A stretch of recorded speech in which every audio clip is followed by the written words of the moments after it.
Mr. Speaker, he doesn't want to talk about Birmingham, and that's because he knows the situation. So I'll say it again. 17,000 tons of rubbish on Birmingham streets. Yeah. Normally, a state of emergency is called for natural disasters, not Labour ones. Yeah.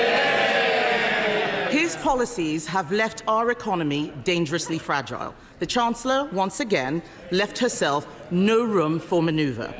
Economic experts, real economists, say she will either have to break her fiscal rules or put up taxes. Which will it be?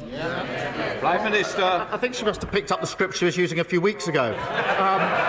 Because it was only then she was saying, in the spring statement, you're going to put up taxes. But look, Mr. Speaker, in relation to the situation in Birmingham, it is completely unacceptable. I fully support the Council in declaring it a major incident to resolve the situation, and we'll put in whatever additional support is needed. But when the party opposite was in government, we lost more days to strike action than in any year since the 1980s. NHS workers were on the picket line, not on the front line, and that sent waiting lists through the roof, so we'll take no lectures on industrial harmony from them. Mr. Speaker, the only mess is the one that he made with his budget. They had an emergency budget last week that fixed nothing. He says he's bringing stability. All we see is fragility. During the election, the Prime Minister also promised that he would not increase taxes on working people. But even the OBR says that the jobs tax will be passed on to workers. Yep. On average, families will be £3,500 poorer. Yep. Why should anyone trust him again? Yeah. Prime Minister. Well, her fantasy figure is about as much use as Liz Truss's economic planning.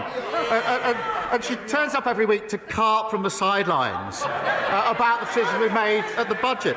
Yesterday, Mr. Speaker, she held a press conference, and she couldn't say whether she would reverse the decisions that we made at the budget.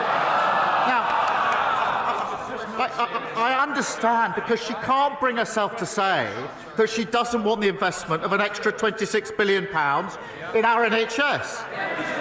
I'm not surprised at that. That's 2 million extra appointments, that's 1,000 more GPs, a pay rise for nurses, etc., etc. But let me get her position right if I can follow it.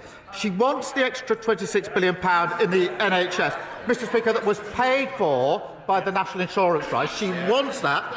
She doesn't want to reverse the national insurance rises. So she's now reduced this absurd position of voting against the budget, carping against a budget that she actually agrees with. In November, I urged him to seize the draft US trade deal Conservatives negotiated.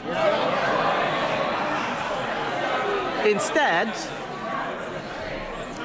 Mr. Speaker, he lost our most experienced trade negotiator. It's no wonder he can't get a tariff deal for British cars.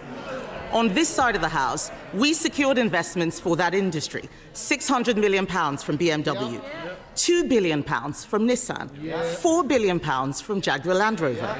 Labour's record is a car industry in crisis, even before tariffs. There are 25,000 more jobs now at risk. He says he's preparing for eventualities. Can the Prime Minister tell us exactly what he is doing to protect the British car industry from his failure to negotiate? We're taking a calm, pragmatic approach and keeping our feet on the ground. There are constructive talks that are ongoing on a wider economic prosperity deal with the US. That is really important at this moment. We are working with all sectors that are likely to be impacted, and we're guided by our national interest at all times. And that's why we've said we won't rule anything out. But it is important at a moment like this that we don't have knee-jerk reactions, that we are actually cool-headed about this, and that's why we won't rule anything out. But she must be. She's the Trade Secretary. She was the Trade Secretary, Mr. Speaker, who failed to get a trade deal with the US. Mr. Speaker, I don't agree with making people poorer. I don't agree with pensioner poverty. I don't agree. Out there, They are calling it awful April. That's because of decisions he has made, because he made promises and broke them. His promises are worthless, Mr. Speaker. People are getting poorer. Before the election, he pledged to freeze council tax. Instead, it's going up everywhere. Even in Birmingham, where there's 17,000 tons of rubbish uncollected on the streets. Does the Prime Minister regret promising the British people he would freeze their council tax when he has so obviously failed? Prime Minister. Well, I have to ask, if she doesn't want people to be poorer, why didn't she resign when she was in government? Mr. Speaker, the last government put up council tax for 12 years in a row. She, I think, was actually Minister for Council Tax. And in the year she's been, what she do? She put it up. And even now, the Conservatives' own Local Government Association manifesto, so currently their position, page 9, we asked the government to remove the caps on council tax. So who's leading the charge? Hampshire County Council, they wanted a 15% hike, we said no. Slough Council wanted a hike, we said no. Windsor and Maidenhead was Tory, now Lib Dem. They wanted to hike and we said no. And it's no surprise that council tax is £300 cheaper under Labour councils than under Tory councils.